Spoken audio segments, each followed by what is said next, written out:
Greetings, guys. Happy Friday. I'm Fancy, the award winning publisher and editor in chief of Swagger Magazine, where I'm also the founder of Swagger Magazine for those who aren't familiar with the magazine or me, because I know I don't normally stream live on my personal Facebook page, but I was like, I'm trying something different um, just to see how it goes. And since I'm in the mood for just trying a lot of different things, yeah, I thought I'd start here. So, uh, I've really had a lot of different things I kind of want to touch on this evening. I know it's a Friday night, so I guess this is for the people that be sitting at home on Fridays sometimes anyway, and crashing and resting because that's what I normally do. But well, now that's my new normal. It wasn't my normal a few weeks or months ago. So I am adjusting, but meaning like I'm adjusting to the single life, which is okay, I guess. Uh, but I wanted to share with you all like lately we've been doing the swagger briefs, which are like short videos, whereas the correspondents share a little bit of news, usually from our website, excuse me, or our social media accounts. And we also share a promotion that we are offering at the time. So I think the promotion that we've been talking about most this week is our visibility vault for Black business women, which is a visibility and lifestyle membership for, of course, Black business women, as it says. And basically, it's like you get PR assistance without actually hiring a publicist, but you do like a lot of things you might have to do yourself. It is kind of a do it yourself thing, but I'm teaching you, I'm giving you leads and contact information for different people as we come across different opportunities that align with the women that are, in a group. So far we found an opportunity for authors, one for busy moms, um, one for women that have like experienced some type of uh, overcoming some type of trauma, basically. And so we've shared those with our members. So far, one of them has been confirmed for an interview because the membership it started late last year, and then we kind of went on hiatus, not intentionally, but it was just like with my job and us trying to get finished with the issue, trying to transition with new team members and all those things. We didn't really get to work on it, so I hired someone to help me with the visibility vault, and now we have like what is her, I'm trying to think of her official title, but she is maybe the visibility vault associate. I don't know. It's a cute name, but if you're on Maryland and you see this, can you please give me your official title in the comments? But so she assists with the visibility vault. It helps keep the community engaged. Right now we have about 15 women in the group. I'm not certain if I'm including that 15, but I know I saw the number 15. So right now it's 15 of us. And everyone has their own business in some industry. Some of the industries kind of overlap. Like I know there are two women who are grief recovery specialists. A lot of them are authors. But it's still good though, because that means now you have somebody that understands what it is that you're trying to do, and that you all can connect and share ideas and collaborate should you choose to do so. So those are the type of things that I'm really looking forward to doing with my members and you if you're interested. Um, as well as we offer them opportunities to present within the group, and they can kind of use us kind of as a sounding board for projects that they might want to launch with a bigger audience, but use us to first test them on. So we even kind of act as a testing group or a beta group for those who are in need of members. So the group is very multifunctional. It's about 70% business and then 30% lifestyle. So right now I'm actually looking to connect with life coaches who might be interested in bartering basically services in exchange for them coming into the group and teaching them something, because I want to make certain that I'm just we constantly have things for the members to look forward to. um And basically, with that being said, we are offering a feature in exchange for, we can even do a feature and a what's going on interview. If anybody's actually interested in, bartering with us for that service to provide that to our members, we'd be really excited about it. And I'm really like, because I've been seeing, I mean, of course, in my line of work, I've met all type of coaches, but I like those that, you might be a life coach, but you're a life coach for women who are dealing with da da da da. You know what I mean? Like whatever the da da da da is, then then that's those are the type of women that you're looking for. And I think when we have those type of coaches, that are very specific, I feel like it's very, it's more helpful because they're trained in, um, that specific field. So they're going to be more knowledgeable, and that's what they're going to be putting more of their energy into. So if you are out there and you're watching this, then you can always reach out to us. Here's my email in the comments. I realize I don't have any banners showing right now, but I put my email in the comments. And then, oh, this is what I was looking for. I was trying to see if there were any comments coming through. And so what else we have going on? So that package is 129, and it's 129 forever. Like once you pay the 129, then you don't have to ever pay it again. It's a one-time fee, but you become a founding member. So you also get a voice in like how the membership is ran. We do temperature checks. We send out surveys. We don't always get a response, but the whole thing is we did it. It would be really good if people did respond always to those type of activities, because I'm really big on collecting data, seeing where we can improve or what might interest our audience members, different things like that. Greetings, Anitris. And so that is the visibility vault for Black business women. That's one of the packages that we're offering. Should that interest you, I'm going to show y'all the website where you can order. If I can get to it. 1 second.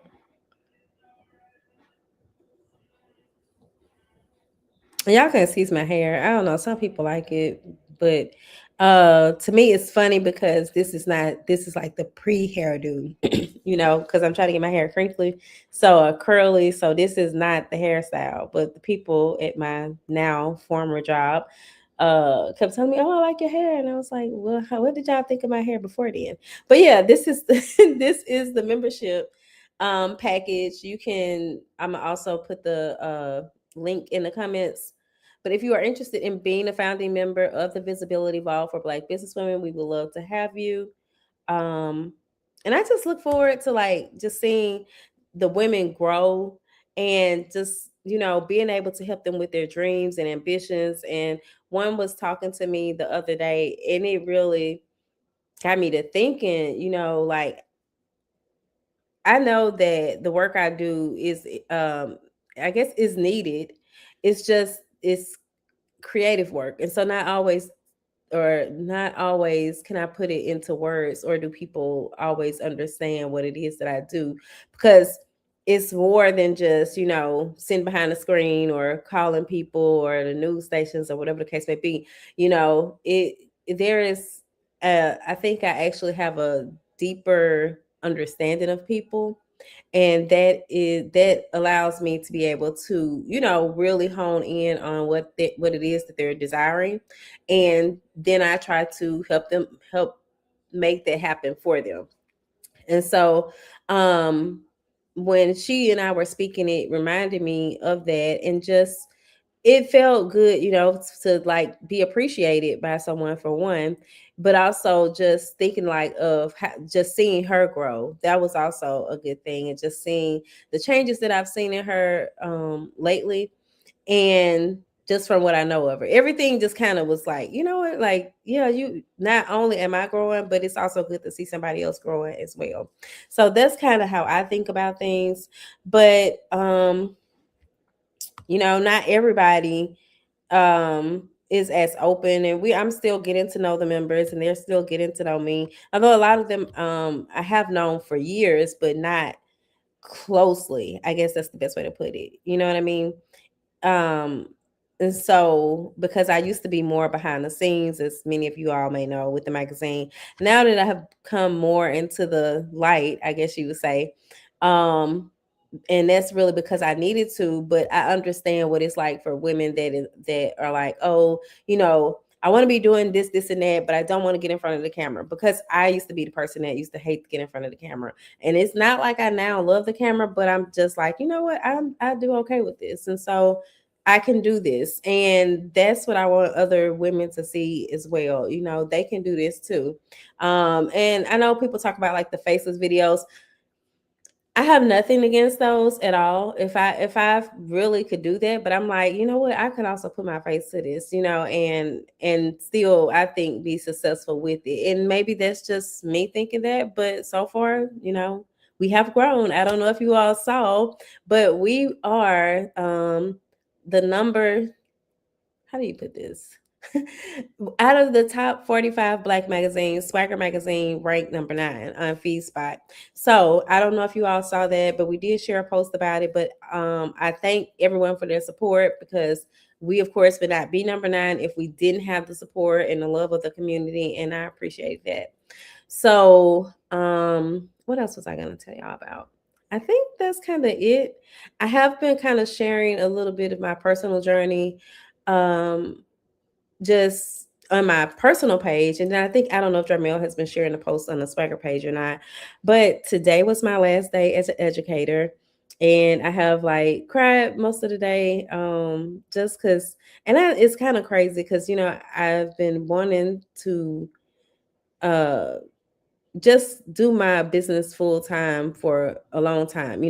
I actually have done this before full time for 7 years before I started teaching. And so it was really hard for me to go back into the workforce in that manner. But I realized that it must have, I had gotten really used to it and I didn't even realize it. So as I was talking to my coworkers and stuff like that, I was just, anybody I talked to, I just had a memory like, oh my God, I'm never, and they probably are like, why is she acting like she'll never see us again? But for one, I worked in a different county than the one I live in, so I probably won't be over that way anytime soon, or and then not in that able to get into the building and all those things.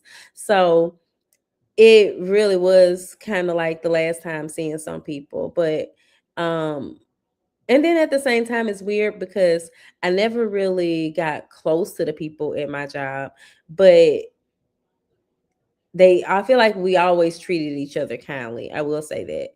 But there was just like, oh, you're not gonna find me just like buddy buddy with anybody or anything. Like I'm usually by myself, because usually I'm working on Swagger stuff when I have a minute, any downtime. But it got to the point where I never had any downtime. And that's really part of the reason why I decided to leave, because I realized like every weekend all I was doing was working. I would get up and clean at 6 something, if not 4 something, because I really needed to be grading by 6 something so that I could possibly be started on my slides by 2 something. Like, you see how crazy that sounds? And then I still might need to go to the grocery store. Like, it was just a lot. And I did that. I was doing it for, I mean, at least I guess you would say almost 2 years, because this was my 3rd year teaching, but I guess the first year it was, I don't know what the heck I was doing that first year, but I still was able to have some type of life. And now it's just like, well, then it got to the point where it's just like I had no life. I feel like I could not breathe, because every minute of my day was accounted for. You know what I mean? I'd be lucky if I can stop working by 6 p.m. on Sunday so that I could maybe get an hour to watch something. But I'm usually going to be cooking. So you see what I'm saying? Like, this just was not making sense. And I was like, I don't have to subject myself to this. Like, I don't have to, I'm not going to say I don't have to do this. I do have to work, but I just feel like I have other talents, and I have a passion that I'm ignoring to do something that I just felt like I needed to do.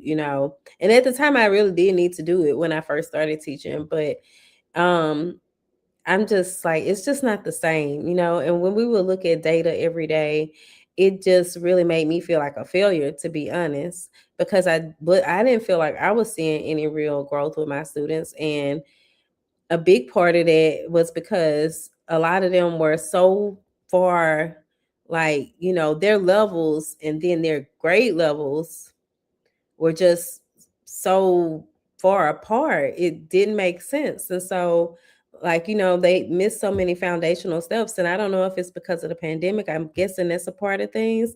But yeah, and I don't know if there are any educators out there that can relate, but school just not the way school was when we went to school. It took me a really long time to accept that. And then once I accepted it, it's just like I just kind of tuned out almost. And then maybe that's what happened to my second year. And then by my third year, I was just feeling like tuned out, but I'm still trying to get things done. I'm still moving, but I'm like, my heart just was no longer in it in that way.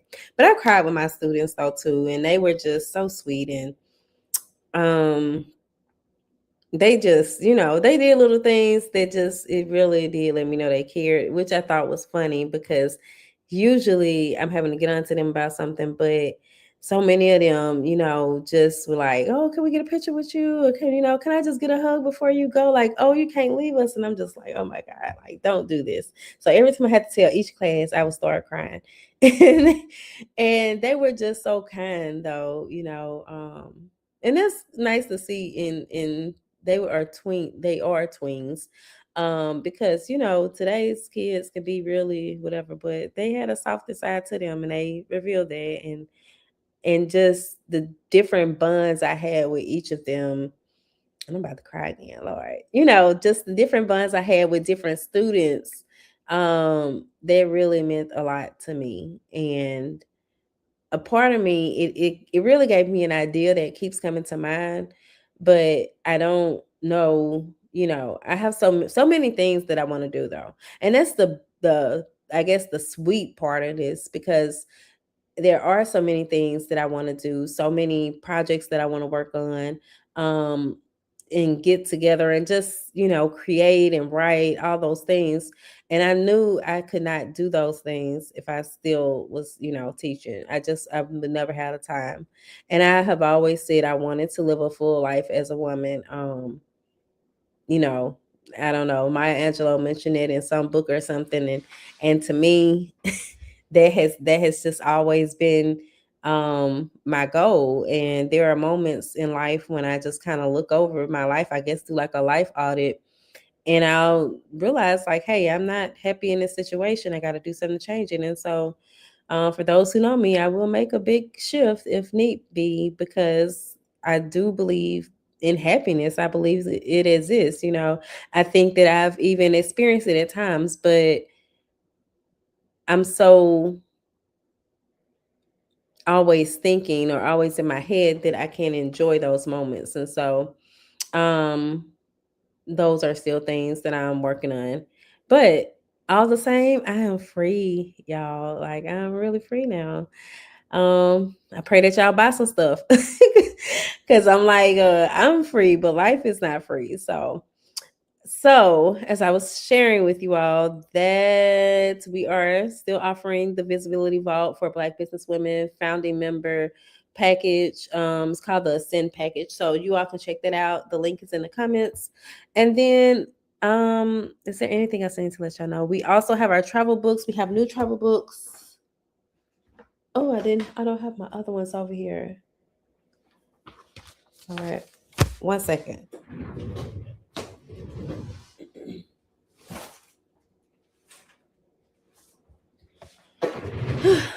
Okay, so we have our new travel books. These have Anna Gilliam Abasi. Anna Gilliam Abasi. I hope I'm saying her name correctly. These are hers. Let me take this screen off. These are her travel books. And the travel books are mini magazines. They don't have the same content that we share on the website either. That's different content. And then we also have Miss Trisha's travel books that just came in this week. Anna's came in last week, and then these Trisha's came in this week. And so I kind of shared a sneak peek of what Anna's look like already. So I'm sharing how Trisha's look on the inside. So they do have advertisements, but it's very minimal. And then she's on the cover, and then she is on the cover, and then the page I showed you all here is her inside. That's her cover story. Uh, and then in this one in particular, we did some journal prompts because Trish does live journaling, if you all didn't know. And you can catch her live journaling on Thursdays on Facebook. You can tune in. She does an event, so you can check it out. I share the link or the event on my page so you all can find it there. I'll be sharing it weekly. And now that I have that time, I can make certain that I share it ahead of time. We also have we did a newsletter this week because this was the 4th week, so that you all could be able to see, like not be able to see, but be able to join it. I was looking over here. Thank you so much, Kendrick. He said your mag looks good. Looks like it's a great quality and very vivid, colorful pages. Thank you. So we actually tailored these to each client. So if the client has whatever their colors are, we try to accommodate them with that. But now I think I have told y'all everything. I'm at 21 minutes. I didn't want to be long, but if you have any questions about the travel books or the Visibility Vault for Black businesswomen, do feel free to reach out. My email is in the comments. Jamel has also linked everything else. So I think that's it. Peace and blessings, and y'all have a good day. I will be on here a lot more frequently now.